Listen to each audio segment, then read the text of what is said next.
भ्रम में ये लोग हैं, एक उपचुनाव के परिणाम से इतने उत्साहित होते हैं, 42 से 99 पहुंचने पर उत्साहित हो जाते हैं, तो भ्रम में कौन है? जब आम चुनाव होंगे तो हम ही जीतेंगे। बद्रीनाथ बद्रीनाथ करके हंगामा मचा रहे हैं। बद्रीनाथ सीट बीजेपी के पास थी क्या पहले? बीजेपी इस सीट के पहले जो उपचुनाव हुआ था उसमें बहुजन समाज पार्टी का विधायक था, महेंद्र सिंह कांग्रेस के विधायक थे। चुनाव जीतने का मतलब ये भगवान पे विजय सोचते हैं हो गया। तो ये भ्रम जाल में ये है, हम नहीं है। न हार में न जीत में, किंचित नहीं भयभीत में, ये कर्तव्य पथ है, हम चल रहे हैं। रुपौली सरकार आपकी है, एनडीए सरकार, उसके बावजूद रुपौली हार जाती है। देखिए, रुपौली का हारना बहुत हद तक मैं कहूंगा कि एनडीए के मतों में विभाजन हुआ है, क्योंकि शंकर सिंह जो जीते हैं चुनाव, वो 2020 में भी चिराग पासवान की पार्टी से चुनाव लड़े थे, और निश्चित तौर पर एनडीए के मतों का विभाजन हुआ, क्योंकि लोकसभा चुनाव में भी रुपौली में जेडीयू के कैंडिडेट ने वहां पे 20,000 की बढ़त बनाई थी। तो ये एनडीए के मतों का विभाजन है, हमें देखना है कि आगे से ऐसा ना हो। भीतरघात भी इस इनकार करते नहीं, भीतरघात नहीं, ये तो एनडीए के मतों का विभाजन हुआ, सीधा सीधी। शंकर सिंह को जो वोट मिले वो कायदे से एनडीए के वोट थे, वो वोट और जेडीयू के वोट को मिला लीजिए तो रुपौली में एनडीए का, अगर शंकर सिंह नहीं खड़े होते, जेडीयू एक ही कैंडिडेट होता है एनडीए का, तो कम से कम मार्जिन, विनिंग मार्जिन 70-80 हजार की होती है। वेस्ट बंगाल के जो बीजेपी चीफ है बोल रहे हैं कि यहाँ कुछ ऐसे बूथ हैं जहाँ 8 वोट पड़े भाजपा को, कहीं 9 पड़े, तो कहीं कम्प्लीटली फ्रॉड है। देखिए, वेस्ट बंगाल में उपचुनाव में वहां पे वैसे ही सरकार नहीं है, वहां गुंडा राज, तो फुल चुनाव धांधली हुई है, इसमें कोई शक नहीं है। हमारे अध्यक्ष ने भी कहा, हमने चुनाव आयोग में वहां पर रिटन पिटीशन भी दिया है, लेकिन वहां पे अराजकता का राज हो गया। तो आम चुनाव जब होंगे तो केंद्रीय चुनाव आयोग को सतर्कता से देखना पड़ेगा। पवन खेड़ा करने के स्ट्रॉन्ग मैसेज है भाजपा के, उनको दिखाई क्यों नहीं दे रहा है? बस वो हमें ही स्ट्रांग मैसेज देते रहे, हम तो अपने मैसेज देख के और अपने जमीन पे काम शुरू कर देते हैं। पवन खेड़ा जी को बहुत बहुत धन्यवाद, इसी तरह हमें मैसेज देते रहिए। कुछ उपचुनाव और आने वाले हैं बिहार में, क्या उसके लिए पार्टी ने तैयारी शुरू कर दी है? बिल्कुल, पार्टी ने तैयारी शुरू कर दी है। रामगढ़ पे चुनाव होने हैं, रामगढ़ सीट पे चुनाव होना है, और भी कहीं पे चुनाव होने हैं, उन सब पे हमारा मंथन शुरू हो गया है। कैंडिडेट के लेके, संगठन की स्थिति को लेके विधानसभा वार बैठकें शुरू हो रही हैं। 17-18 तारीख को और बैठक होगी यहाँ पे। तैयारी चल रही है। 25 का क्या सीन देखते हैं आप? 25 में क्या है, एनडीए की सरकार दोबारा बनेगी, कोई शक ही नहीं। 43 दावा तो उधर से भी हो रहा है। अभी आप लोकसभा चुनाव के परिणाम ही देख लीजिए तो हम 178 सीटों पे आ गए हैं, जो लोकसभा के परिणाम। हालांकि इसमें हमारी 9 सीटें कम हो गई हैं, तब भी हम 178 पे आ गए हैं।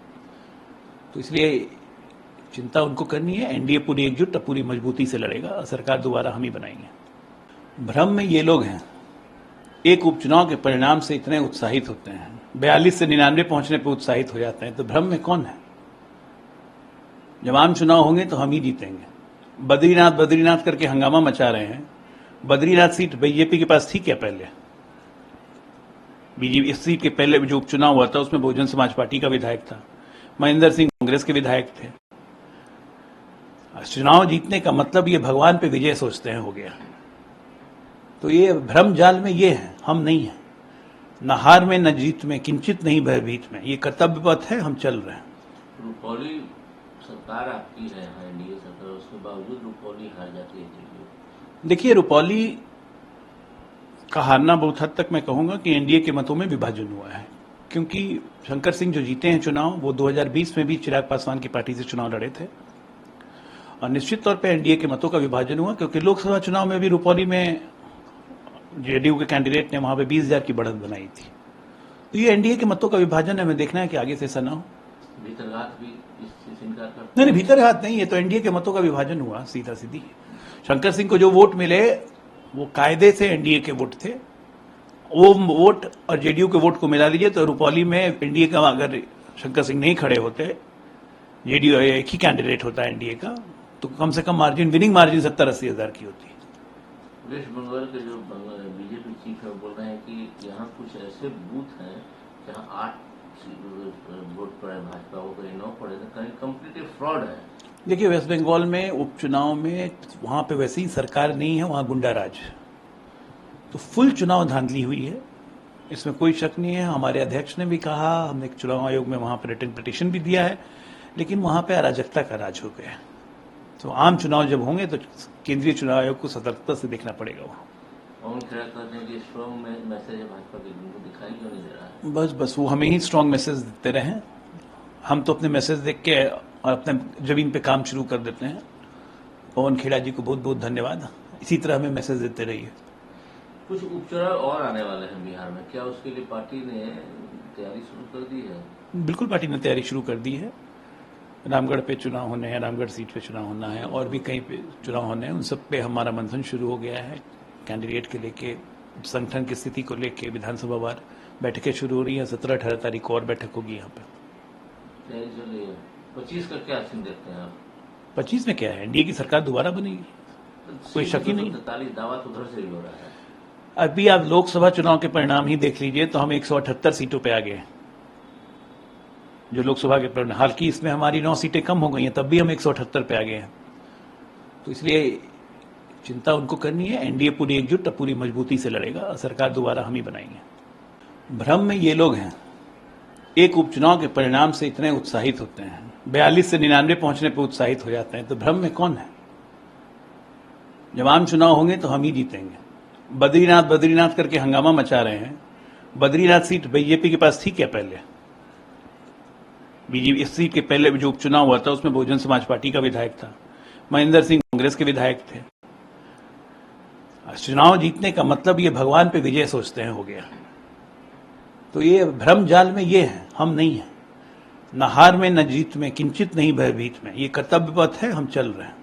रुपौली सरकार आपकी है, एनडीए सरकार, उसके बावजूद रुपौली हार जाती है। देखिए, रुपौली का हारना बहुत हद तक मैं कहूंगा कि एनडीए के मतों में विभाजन हुआ है। क्योंकि शंकर सिंह जो जीते हैं चुनाव, वो 2020 में भी चिराग पासवान की पार्टी से चुनाव लड़े थे और निश्चित तौर पे एनडीए के मतों का विभाजन हुआ। क्योंकि लोकसभा चुनाव में भी रुपौली में जेडीयू के कैंडिडेट ने वहां पे 20,000 की बढ़त बनाई थी। तो ये एनडीए के मतों का विभाजन है। हमें देखना है कि आगे से ऐसा ना हो। भीतरघात भी इस चीज से इनकार करते? नहीं, भीतरघात नहीं, ये तो एनडीए के मतों का विभाजन हुआ, सीधा सीधी। शंकर सिंह को जो वोट मिले वो कायदे से एनडीए के वोट थे। वो वोट और जेडीयू के वोट को मिला लीजिए तो रुपौली में एनडीए का, अगर शंकर सिंह नहीं खड़े होते, जेडीयू एक ही कैंडिडेट होता है एनडीए का, तो कम से कम मार्जिन, विनिंग मार्जिन 70-80 हजार की होती है। वेस्ट बंगाल के जो बीजेपी चीफ है बोल रहे हैं कि यहाँ कुछ ऐसे बूथ हैं जहाँ 8 वोट पड़े भाजपा को, कहीं 9 पड़े, तो कहीं कम्प्लीटली फ्रॉड है। देखिए, वेस्ट बंगाल में उपचुनाव में वहां पे वैसे ही सरकार नहीं है, वहां गुंडा राज, तो फुल चुनाव धांधली हुई है, इसमें कोई शक नहीं है। हमारे अध्यक्ष ने भी कहा, हमने चुनाव आयोग में वहां पर रिटन पिटीशन भी दिया है, लेकिन वहां पे अराजकता का राज हो गया। तो आम चुनाव जब होंगे तो केंद्रीय चुनाव आयोग को सतर्कता से देखना पड़ेगा। वो पवन खेड़ा कहते हैं कि स्ट्रॉन्ग मैसेज है भाजपा के, उनको दिखाई क्यों नहीं दे रहा है? बस वो हमें ही स्ट्रांग मैसेज देते रहे। हम तो अपने मैसेज देख के और अपने जमीन पे काम शुरू कर देते हैं। पवन खेड़ा जी को बहुत बहुत धन्यवाद। इसी तरह हमें मैसेज देते रहिए।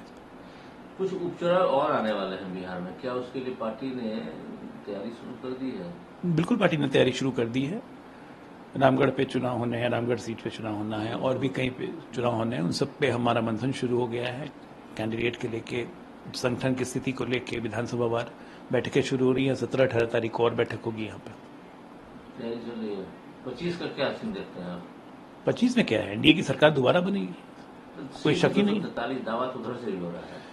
अभी आप लोकसभा चुनाव के परिणाम ही देख लीजिए तो हम 178 सीटों पे आ गए हैं। जो लोकसभा के परिणाम, हालांकि इसमें हमारी 9 सीटें कम हो गई हैं, तब भी हम 178 पे आ गए हैं। तो इसलिए चिंता उनको करनी है। एनडीए पूरी एकजुट, पूरी मजबूती से लड़ेगा। सरकार दोबारा हम ही बनाएंगे।